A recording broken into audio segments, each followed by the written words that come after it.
TV9 पर बहराइच हिंसा की ग्राउंड रिपोर्ट लगातार हम आपको दिखा रहे हैं। आज टीवी9 पर बहराइच हिंसा के गुनहगारों की तस्वीर भी आप देखिए। आपको हम बताएंगे कि पोस्टमार्टम रिपोर्ट से बेरहमी का क्या खुलासा हुआ है। आपको परिवार की गवाही भी सुनाएंगे। पहली बार हिंसा के आरोपियों की तस्वीर टेलीविजन पर होगी। पोस्टमार्टम रिपोर्ट पूरी डिटेल आपके सामने होगी, लेकिन शुरुआत हम इससे जुड़ी बड़ी खबर के साथ हम कर रहे हैं। राम गोपाल मिश्रा की मौत का पूरा मामला, राम गोपाल की पोस्टमार्टम रिपोर्ट से क्या खुलासा हो रहा है, ये आपको बता रहे। कैसे बर्बरता की गई राम गोपाल के साथ, ये आप जानिए।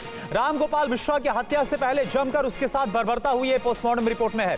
शॉक और हेमरेज से मौत होने का पोस्टमार्टम की रिपोर्ट में जिक्र किया गया है। राम गोपाल के शरीर पर गोली के 35 छर्रे लगने के निशान है, यानी आप समझ सकते हैं कि राम गोपाल को किस तरह से बेरहमी से मारा गया है।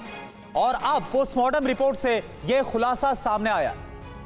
तो राम गोपाल की पोस्टमार्टम रिपोर्ट सामने आ गई। इसमें क्या क्या बातें निकलकर सामने आ रही, क्या खुलासा हो रहा है पोस्टमार्टम रिपोर्ट से, यह आप जान लीजिए। पूरी जानकारी आपको हम देते हैं। तो शरीर पर गोली के 35 छर्रों के निशान पाए गए हैं, जो पोस्टमार्टम रिपोर्ट में बताया गया है। इसके अलावा हत्या से पहले राम गोपाल मिश्रा को तड़पाया गया है। तीसरी क्या बात आ रही है, बड़ी बात पोस्टमार्टम रिपोर्ट से, धारदार हथियार से राम गोपाल मिश्रा पर हमला किया गया। चौथी बड़ी बात क्या है जो खुलासा हो रहा है, पैर के नाखूनों को नुकीले चीज से खींचा गया है। यह हमने आपको पहले बताया था और यह बात अब कंफर्म हो रही है पोस्टमार्टम रिपोर्ट में। पांचवी बड़ी बात क्या आ रही है, हत्या से पहले करंट के झटके दिए गए थे राम गोपाल को। छठी बड़ी बात क्या है रिपोर्ट में, सिर पर नुकीले हथियार से हमला किया होगा। यह बताया गया है कि हेमरेज हुआ है और उसके बाद मौत हो गई राम गोपाल की। आंख पर धारदार हथियार से हमला किया गया। और इसके अलावा और क्या है पोस्टमार्टम रिपोर्ट में, शरीर से बहुत ज्यादा खून बह गया, काफी ज्यादा ब्लीडिंग हुई और इसका असर यह हुआ कि शॉक और हेमरेज की वजह से राम गोपाल मिश्रा की मौत हो गई। और देखिए, इसी खुलासे पर हमारे साथ इस वक्त बहराइच से लाइव जुड़े हुए हैं विपिन चौबे। विपिन, हालांकि इससे पहले आपने बताया था कि किस तरह से राम गोपाल मिश्रा को तड़पा कर मारा गया, जो आरोप निकल कर आए थे सामने, लेकिन अब ये सारी बातें कंफर्म हो रही है पोस्टमार्टम की रिपोर्ट से। आज जो राम गोपाल का शव उनके परिवार, उनके परिजन, उनके दोस्त कह रहे थे, उन तमाम बातों पर यह पोस्टमार्टम रिपोर्ट तस्दीक करती है और मुहर लगाती है। पोस्टमार्टम रिपोर्ट साफ तौर पर यह बता रही है कि सिर्फ ये एक सामान्य हत्या नहीं है, बल्कि कैसे किसी शख्स को तड़पा कर मारा गया है, वो पूरी कहानी, उस रात की कहानी ये पोस्टमार्टम रिपोर्ट बयान कर रही है। पहले उनको इसी छत से खींचकर नीचे ले जाया गया और उसके बाद पैरों के नाखून निकाले गए, गोली मारी गई, 35 छर्रे शरीर में लगे, चाकू से उनकी आंख के पास घाव बनाया गया, करंट दिया गया और उसके बाद एक्सेसिव ब्लीडिंग की वजह से और शॉक और ब्रेन हैमरेज की वजह से उनकी मौत हो गई है। तो ये तमाम कारण पोस्टमार्टम की रिपोर्ट में सामने आ रही है, जो ये बताता है कि सब कुछ तैयारी पहले से करके रखी गई थी। और जब राम गोपाल मिश्रा उस छत पर चढ़े हैं जहां पर अब्दुल हमीद, उनके दोनों बेटे खड़े थे, उनको किस तरह से झंडा बदलने की कोशिश की गई, उसके बाद घसीट कर घर में ले जाया गया और घर में घंटों तड़पाकर राम गोपाल मिश्रा की हत्या की गई। जी बिल्कुल, बने रहिए आप हमारे साथ विपिन। तो तड़पा कर किस तरह से राम गोपाल मिश्रा की हत्या की गई है, यह पोस्टमार्टम रिपोर्ट से साफ हो रहा है। और इस बीच एक और बड़ी खबर आपको बताएं, इससे जुड़ी हुई। बहराइच में राम गोपाल मिश्रा हत्याकांड मामले में आरोपियों की तस्वीर सामने आई है। पहली बार टीवी पर हत्याकांड में नामजद आरोपियों की तस्वीर आपको हम दिखा रहे हैं। हमले वाली छत से आरोपियों की फोटो आई है सामने। टीवी9 पर एक्सक्लूसिव तस्वीर आप देखिए। अब्दुल हमीद और उसके साथ उसके बेटे आपको उसी छत पर खड़े हुए नजर आ रहे हैं जहां पर राम गोपाल मिश्रा था, और वहीं से पीटते हुए, उसके बाद उसको घसीटते हुए नीचे ले जाया गया और फिर तड़पा कर मारा गया था। और अब्दुल हमीद और उसके बेटों को आप देख पा रहे, पहली बार टीवी पर आप ये तस्वीरें देख पा रहे हैं। तो जिस तस्वीर की हम बात कर रहे हैं, घटना से पहले की है। राम गोपाल मिश्रा हत्याकांड मामले में आरोपी अब्दुल हमीद और उसके तीनों लड़के एक साथ इस वक्त आपको तस्वीर में नजर आ रहे हैं। तस्वीरों में अब्दुल हमीद और उसके 3 लड़कों के अलावा एक और शख्स नजर आ रहा है, यानी कि छत पर कुल मिलाकर 5 लोग उस दौरान मौजूद थे। कुर्ता पैजामा में जो शख्स आपको नजर आ रहा है, जिस पर इस वक्त हमने मार्क भी किया हुआ है, रेड मार्क, वो दरअसल अब्दुल हमीद है। अब्दुल हमीद के साथ उसके तीनों लड़के खड़े हुए हैं। ब्लैक टी शर्ट में जो शख्स आपको नजर आ रहा है वो सरफराज है।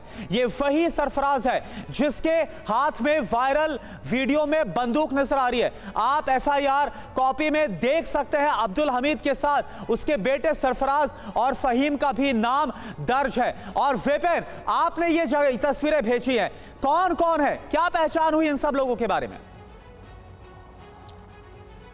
देखिए 13 अक्टूबर को शाम 4 बजे इस हत्याकांड को अंजाम दिया गया था और उसके बाद से ये पूरा परिवार फरार है। उनके घर के बाहर भारी सुरक्षा के इंतजाम है, लेकिन यही वो घर है, यही वो छत है जहां पर रामगोपाल मिश्रा पहुंचा था और यही उसकी हत्या की गई थी। और इसी छत पर, जिसकी तस्वीरें अभी आप देख रहे थे, इसी छत पर उन नामजद तीनों आरोपियों की फोटो हमने सामने लाई है। पहली बार कैमरे पर यह फोटो और टीवी पर यह फोटो नजर आ रही है, जिसपे अब्दुल हमीद, इस घर का मालिक, उसका बेटा रिंकू और सरफराज और सलमान और फहीम, ये तीनों हैं जिनके नाम एफआईआर में दर्ज कराए गए हैं। रामगोपाल मिश्रा के चचेरे भाई जो चश्मदीद हैं इस पूरे हत्याकांड के, उन्होंने बताया कि ये छत पर खड़े थे, वहां पर रामगोपाल मिश्रा पहुंचते, उनको घसीटा जाता है और इन्हीं तीनों के द्वारा मारा जाता है। इस बात की एक और तस्दीक करता हुआ वीडियो सामने आया था, जिसमें 20 सेकंड का ये वीडियो है। 2 लड़के हैं, एक पत्थरबाजी कर रहा है और एक सिंगल बैरल गन से फायरिंग करता हुआ नजर आ रहा है, वो भी इसी घर के अंदर की मौजूद है। और इस पूरे हत्याकांड के बाद से ये पूरा परिवार फरार बताया जा रहा है। इनको ढूंढने के लिए पुलिस तमाम जिलों की खाक छान रही है, एसटीएफ तमाम जगहों पर छापेमारी कर रही है। माना जा रहा है कि ये नेपाल फरार होने में कामयाब हो गए हैं और इनकी गिरफ्तारी के लिए पूरी रात दबिश दी जा रही है, लेकिन ये पूरा परिवार ना तो पेश हो रहा है और ना गिरफ्तार हो पा रहा है। फिलहाल सबसे बड़ी चुनौती फहीम, रिंकू उर्फ सरफराज और सलमान, और इसके अलावा इस घर का मालिक और इस पूरे हत्याकांड का मुखिया जो बताया जा रहा है, सरगना जो बताया जा रहा है, अब्दुल हमीद को गिरफ्तार करना है। फिलहाल तीनों फरार बताया जा रहा है और उनकी पहली तस्वीर इस वक्त टेलीविजन स्क्रीन पर आप देख रहे हैं। बिल्कुल विपिन, तो इन सभी को गिरफ्तारी करना इस वक्त सबसे जरूरी है। जो पुलिस और जांच एजेंसियां, बने रही हमारे साथ। अब आपको घटना वाली जगह से संवाददाता विपिन चौबे की एक एक्सक्लूसिव रिपोर्ट दिखाते हैं, आप देखिए। 13 अक्टूबर की शाम 5 बजे से बहराइच जहां से जलने से शुरू हुआ, जिस जगह पर हिंसा हुई, जिस बाजार के जिस मकान पर हिंसा की शुरुआत हुई, TV9 भारतवर्ष उसी मकान की छत पर मौजूद है। और एक वीडियो भी आपने देखा होगा कि यहां पर लगे एक झंडे को हटाने की कोशिश की गई और यह झंडा गाड़ने की कोशिश की गई।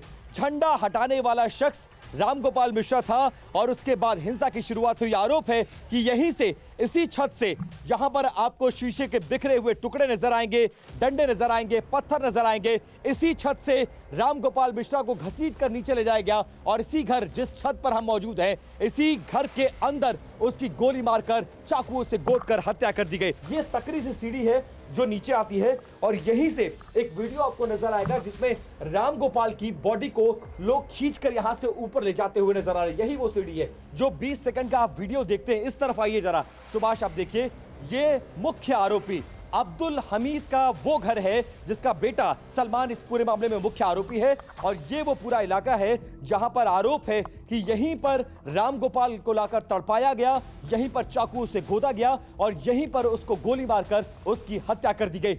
ये वो जगह है जो 20 सेकंड के वीडियो में दिखाई दे रहा है, जिसका आड़ लेकर यहां से पत्थरबाजी करने की कोशिश की जा रही है और इसी दीवार, इसी दरवाजे की आड़ लेकर गोली चलाने का आरोप भी लगा है।